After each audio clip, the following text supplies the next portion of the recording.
नमस्कार, मैं गुरुजी आप सभी का स्वागत करता हूं मैथ गुरु डबल एन चैनल में। आज के इस वीडियो में मैं आप लोगों को बताने जा रहा हूं वर्ग 10वीं के एनसीईआरटी मैथ का चैप्टर नंबर 13.4 का क्वेश्चन नंबर 4 बताने जा रहा हूं, जो बहुत ही ज़्यादा इंपॉर्टेंट क्वेश्चन है। आप इस स्क्रीन पर इस क्वेश्चन को देख लेंगे। देखिए क्वेश्चन क्या दिया गया है, बहुत ही बेस्ट क्वेश्चन है। धातु की चादर से बना और ऊपर से खुला एक बर्तन शंकु के एक छिन्नक के आकार का है, जिसकी ऊंचाई 16 सेंटीमीटर तथा निचले और ऊपरी सिरों की त्रिज्याएं 8 सेंटीमीटर और 20 सेंटीमीटर है। ठीक है, 20 रुपये प्रति लीटर की दर से इन बर्तनों को पूरा भर सकने वाले दूध का मूल्य ज्ञात करें। ठीक है, साथ ही इस बर्तन को बनाने के लिए उपयुक्त धातु की चादर का मूल्य 8 रुपये प्रति सेंटीमीटर स्क्वायर की दर से ज्ञात कीजिए। पाई बराबर 3.14 लीजिए। ठीक है, तो चलिए हम सबसे पहले बनाते हैं और आप बनाने का कोशिश करेंगे, समझने का भी कोशिश करेंगे। देखिए आपका सवाल जो दिया गया है, ठीक है, एक बर्तन जो है एक जो बर्तन है वो शंकु के छिन्नक के आकार का है। ठीक है, ध्यान दें, मैं सवाल बताने की कोशिश कर रहा हूँ आपको कि यह जो एक बर्तन है वो शंकु के छिन्नक के आकार का है। तो पहले चलिए शंकु के छिन्नक, आप ये आकृति पहले लिख लीजिएगा। ठीक है, देखिए ये शंकु के छिन्नक के आकार का हो गया। ठीक है,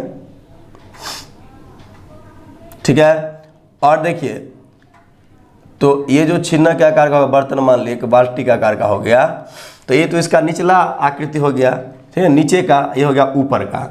तो ठीक है, तो इसको मान लेता हूँ R1, इसको R2। क्लियर, चाहे इसको R1 मान लो, कोई दिक्कत नहीं, इसी को R1 मान लो। ठीक है, यहाँ पर R1 और R2 मान लो, कोई फर्क नहीं पड़ेगा। तो ये इसकी जो त्रिज्या दिया गया है नीचे का कितना है, 8 सेंटीमीटर कहा गया है, नीचे का 8 सेंटीमीटर।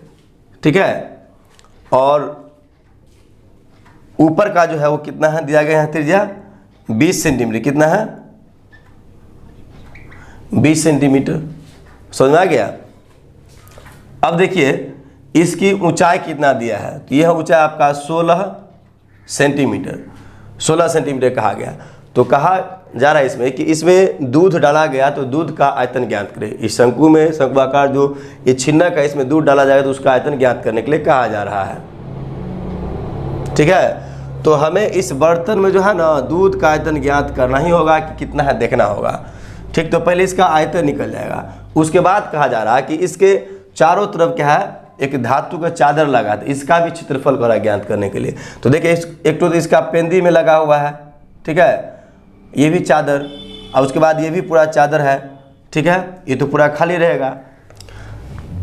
सबसे पहले इसका आयतन निकाल लो, उसके बाद इसका वक्र क्षेत्रफल निकाल लो। तो वक्र क्षेत्रफल निकालने के लिए पाई आर एल की जरूरत पड़ता है, तो एल निकालना पड़ेगा। ठीक है, तो एल इसका हम पहले निकाल देते हैं, बेहतर होगा। ठीक है, और साथ ही साथ बना लेंगे। तो देखिए यहाँ से बनाते हैं, ध्यान दें, लिख लेते हैं यहाँ पर R1। ठीक है, R1 बराबर 20 सेंटीमीटर। क्लियर, और R1 बराबर 20 सेंटीमीटर और R2 बराबर हो गया 8 सेंटीमीटर। कोई दिक्कत नहीं। अब देखिए इसका ऊंचाई कितना दिया है, इसका ऊंचाई दिया है h बराबर, ठीक है, h बराबर 16 सेंटीमीटर। तो तिर्यक ऊंचाई l निकालना ही ना होगा, तो तिर्यक ऊंचाई हम l यहाँ पर निकाल ही लेते हैं, वो भी बेस्ट रहेगा आप लोगों के लिए। देखिए जब ये निकालते हैं, ध्यान दें, l बराबर क्या होता है इसका फॉर्मूला, तो h square plus into R1 और घटे R2 का, ठीक है, स्क्वायर होता है। ये इसका फॉर्मूला होता है। तो अब ध्यान दें यहाँ पर कि h का स्क्वायर, h इसका कितना है 16, तो यहाँ पर 16 का स्क्वायर हो जाएगा। क्लियर, प्लस R1 कितना है यहाँ पर 20 है। ठीक है, 20 में से 8 घटाएंगे, 8 का स्क्वायर। क्लियर, यहाँ 16 का स्क्वायर कहीं कितना होगा 256।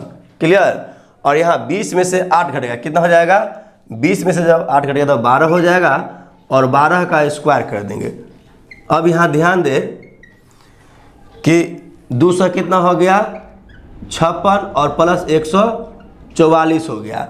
जब दोनों को जोड़ते हैं तो कितना आएगा, जब दोनों को हम जोड़ते हैं, ठीक है, जब दोनों को हम जोड़ेंगे तो कितना आएगा, आप देख सकते हैं 400 आ जाएगा। कितना 400 हो जाएगा, ध्यान दे 400 हो जाएगा। तो कितना आएगा इसका, यहाँ पर हो जाएगा 20 सेंटीमीटर का त्रिज्या हो गया, कोई दिक्कत नहीं। अब जब ये निकल गया, ठीक है, ये जब निकल गया तो हमें क्या करना होगा कि छिन्नक का आयतन ज्ञात करना। अभी बताए थे कि इसमें कितना लीटर दूध आ सकता है, ठीक है, दूध का मात्रा को ज्ञात करने के लिए। तो चलिए इस आकृति को एक बार पहले आप बढ़िया से लिख लीजिए, कोई दिक्कत नहीं, उसके बाद मैं बता रहा हूँ, सही से ध्यान देंगे, ठीक है। ये R1 R2 कहीं भी आप लिख सकते हैं, इससे कोई फर्क नहीं पड़ता है। तो यहाँ पर अगर आप लिख लिए तो अब मैं आपको सवाल बताता हूँ, ध्यान दे इससे आगे, ठीक है। छिन्नक का आयतन लिख देते हैं, इसको अब क्लीन कर देता हूँ, ओके। अब देखिए यहाँ लिखते हैं छिन्नक का आयतन, ठीक है, क्या लिखेंगे, छिन्नक का आयतन बराबर क्या होता है, छिन्नक का आयतन आपको पता होगा, बताए थे 1/3 पाई h इंटू क्या होता है R1 का स्क्वायर प्लस R2 का square plus R1 into R2।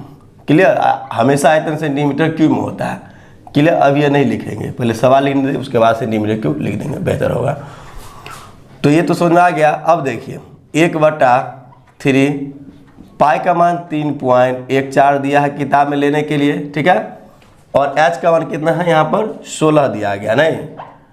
अब देखिए R1 का स्क्वायर यानी कि 20 का स्क्वायर प्लस R2 का स्क्वायर यानी कि 8 का स्क्वायर, क्लियर, प्लस यहाँ पर 20 और गुने 8 हो जाएगा, क्लियर, सेंटीमीटर क्यूब। अब इसको पूरा ऊपर लेकर चले जाते हैं, बेहतर रहेगा। देख सकते हैं आप 3.14 गुने 16 बटा में 3, और यहाँ देखिए 20 का स्क्वायर करेंगे कितना होगा 400 हो जाएगा, प्लस, ठीक है ना जी, ये 400 हो जाएगा, और 8 का स्क्वायर 64, शुरू से तक बने रहेंगे वीडियो में, और 8 दूना यहाँ पर 16 यानी कि 160 यहाँ हो गया, क्लियर, ये हो गया। अब जोड़ दिए पूरा को, यानी 400 को 64 को 160 को जब जोड़ेंगे तो टोटल कितना होगा, पूरा को जोड़ेंगे 624 होगा। यानी कि देख लीजिए 3.14 गुने 16 बटा में 3, और यहाँ और भी बढ़ गया, यानी 600 कितना हो जाएगा 24, क्लियर, सेंटीमीटर क्यूब। आप 3 से तो कट सकता है ना, 3 से 1 कट जाएगा, देखिए 3 दूना 6 और 3 का 6 हो गया 0, 3 8 24, दूसरा 8 आ गया कट करके, यानी कि 3.14 और गुने 16 और गुने 208 सेंटीमीटर क्यूब, ये आ गया।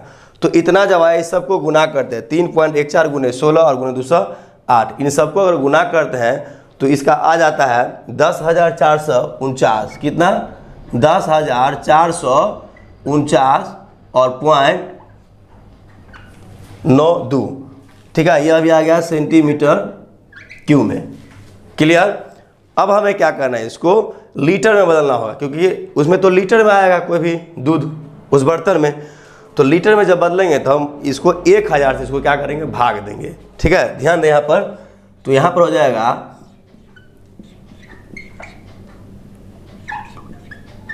और बट्टा में यहाँ हो जाएगा 1000, यहाँ पर लीटर लिख दिए, आसान रहेगा समझने में, क्लियर। तो ये पूरा हो गया। अब देख लीजिए 3 को 0 यहाँ पर है, ठीक है, लीटर बनाए इसीलिए, कोई दिक्कत नहीं। तो यहाँ पर एक चीज़ ध्यान देंगे कि इससे 3 पहले पॉइंट बैठा देंगे, देखिए 1 2 3, तो यहाँ पॉइंट बैठाएंगे, ठीक है। तो कितना हो जाएगा, यहाँ ध्यान दें अब अच्छा से, ठीक है ना। तो यहाँ हो जाएगा 10.44999 और 2, ये हो गया लीटर। ठीक है, ध्यान देंगे, ये कौन हो गया लीटर में। कोई दिक्कत नहीं यहाँ तक। अब आप ये समझिए कितना तो आ गया। ठीक है, अब इसी को कह रहा है कि 20 रुपये प्रति लीटर की दर से दूध का मूल्य करा ज्ञात करने के लिए, तो ये लिख देते हैं और बेहतर रहेगा। देख लीजिए, इसलिए 20 रुपये प्रति लीटर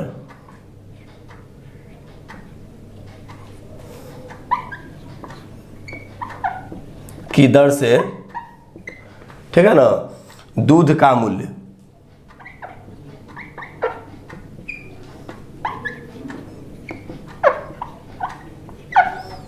दूध का मूल्य बराबर, तो 20 गुने कितना हो जाएगा, ये तो 20 रुपये यहाँ पहले 20 गुने कितना यहाँ 10.449992, इसको रुपया मानो। अब जब इसको पूरा को गुना हम करते हैं तो कितना हो जाएगा, यानी कि 208, ठीक है, .99 और 840 इतना रुपया हो गया। यानी कि 208 रुपया 99 कितना 998 है इतना। ठीक है, तो इसको मान लो 208 रुपया के बाद 99 पैसा में आ रहा है, तो यहाँ कितना हो जाएगा 209 रुपया मान लो। ठीक है, यहाँ तक पूरा इतना तक इसका आंसर आ गया। ठीक है, तो एक बार इसको आप ना स्क्रीनशॉट ले लीजिए, आप लोगों के लिए सबसे बेहतर रहेगा। ये सवाल नंबर कितना था, ये सवाल नंबर 4 है, कोई दिक्कत नहीं, ये सवाल नंबर 4 है। तो एक बार मैं चाहूँगा कि इसका स्क्रीनशॉट ले लीजिए। उसके बाद में इसका दूसरा जो पार्ट है, इसका जो करा है कि बर्तन में कितना धातु लगा है, मतलब चादर लगा हुआ है। ठीक है, तो उसको हम निकाल लेंगे, उसका वक्र पृष्ठ क्षेत्रफल। सबसे पहले इसका आप स्क्रीनशॉट ले लीजिए, फर्स्ट पार्ट है, ये बेहतर रहेगा।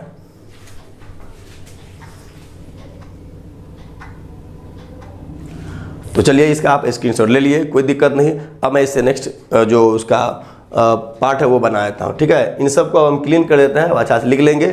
ठीक है, ध्यान दें। अब आप ध्यान दीजिए कि इस बर्तन को बनाने में उपयुक्त धातु का क्षेत्रफल हम निकालते हैं। ठीक है, तो लिखते हैं यहाँ पर, ध्यान दें कि बर्तन बनाने में, ठीक है, बनाने में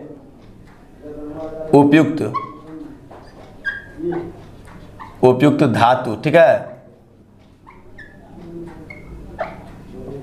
धातु का क्षेत्रफल। ठीक है, यहां पर लिख देंगे क्षेत्रफल। तो ये क्षेत्रफल क्या होता है, छिन्न का वक्री क्षेत्रफल प्लस वृत्त का क्षेत्रफल। ध्यान दें, यहां लिखेंगे छिन्न का, ठीक है ना, वक्र पृष्ठ क्षेत्रफल और प्लस जो आकृति हम बनाए, तो ऊपर क्या करना, खाली रह गया था। ठीक है ना, ऊपर का आकार खाली रह गया, तो क्या हो गया उसका, यानी कि ऊपर का वृत्त हो गया। ध्यान देंगे यहाँ वहाँ पर, तो प्लस ये निकालना होगा, ये ऊपर का छोटे वृत्त रह गया था, तो छोटे वृत्त का क्षेत्रफल। क्लियर, ये आपका हो गया। अब ध्यान दें यहाँ पर, ये हो गया आपका पाई, ठीक है, इंटू यहाँ पर R1 प्लस R2 और यहाँ पर L प्लस, ये हो गया आपका वक्र क्षेत्रफल, और इसका हो जाएगा वृत्त का क्षेत्रफल, यानी कि पाई R2 का स्क्वायर। क्लियर, पाई R2 का स्क्वायर हो गया। अब देख लीजिए पाई का मान तो कितना दिया इसका, हाँ 3.14, तो पाई सब में है, तो पाई कॉमन कर लेता हूँ यहाँ पर, पाई को हम यहाँ कॉमन कर लेते हैं। यहाँ कितना है,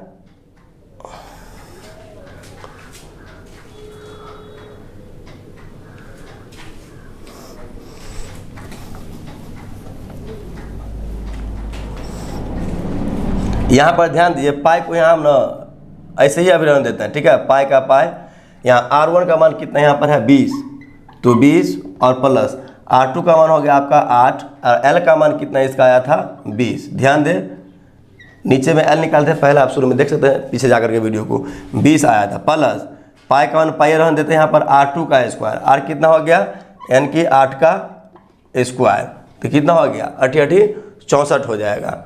समझ में आ गया? ये इसमें भी कोई दिक्कत आपको नहीं होगा, इसी को आप ध्यान से देखेंगे, ठीक है।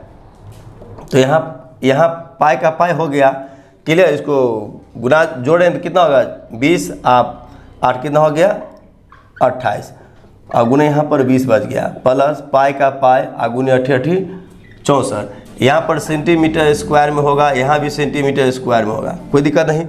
अब देखिए पाई, इसको गुना कर देते हैं पहले हम, कितना होगा 28 गुना 56 हो जाएगा, यानी कि पाई का पाई हो गया गुने 56, 560 प्लस पाई और 64, कितना है यहाँ पर 64, ध्यान दें गुने 64।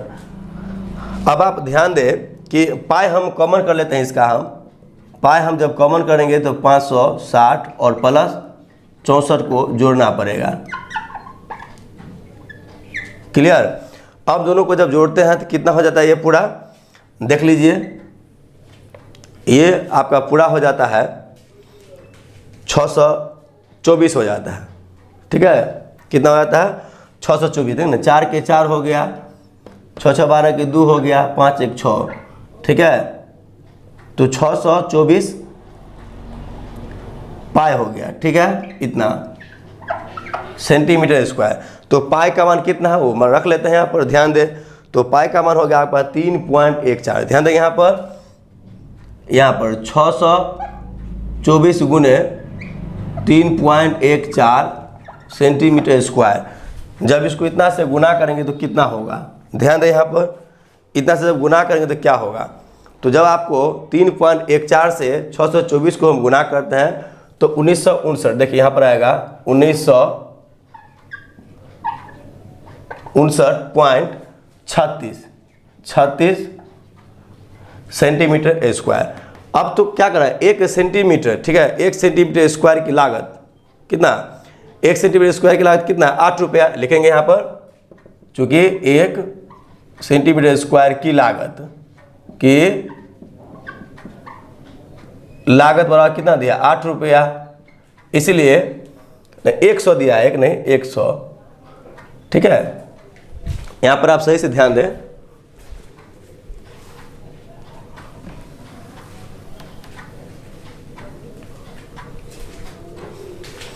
यहाँ पर ध्यान दें कि 100 कितना है, चूंकि 100 सेंटीमीटर स्क्वायर की लागत कितना है, लागत बराबर 8 रुपया दिया गया, ठीक है। इसलिए क्या हो जाएगा 1 सेंटीमीटर स्क्वायर की लागत कितना हो जाएगा, लागत बराबर हो जाएगा इसका 8/100 रुपया। तो ठीक है, इतना आया ना, इतना सेंटीमीटर स्क्वायर, तो लिखेंगे इसीलिए 1959.36 सेंटीमीटर स्क्वायर की लागत बराबर, ठीक है, लागत बराबर क्या हो जाएगा। तो यहाँ पर 1959.36 गुने 8/100 रुपया। अब देखिए 1959.36 है, इसको अगर हम गुना करते हैं 8 से तो कितना आएगा, तो ये आ जाएगा 15,674, कितना 15,674, ठीक है। यहाँ पर 15,674.88 बटा में 100 रुपया, क्लियर। यहाँ तक कोई दिक्कत है। अब इस 2 को जीरो है तो इस 2 अंक से पहले पॉइंट बैठा देंगे, देखिए ना यहाँ पर हो जाएगा यहाँ पर, ठीक है, 156.7488 इतना रुपया। तो इसको 156.75 मान लेते हैं, लगातार है इसीलिए, तो हो जाएगा 156.75 रुपया आपका ये करेक्ट आंसर हो गया, ठीक है। उसके क्षेत्रफल का जो लगा हुआ धातु का क्षेत्रफल मूल्य, क्लियर। तो एक बार ना इसका आप स्क्रीनशॉट ले लीजिए, आप लोगों के लिए बेहतर होगा।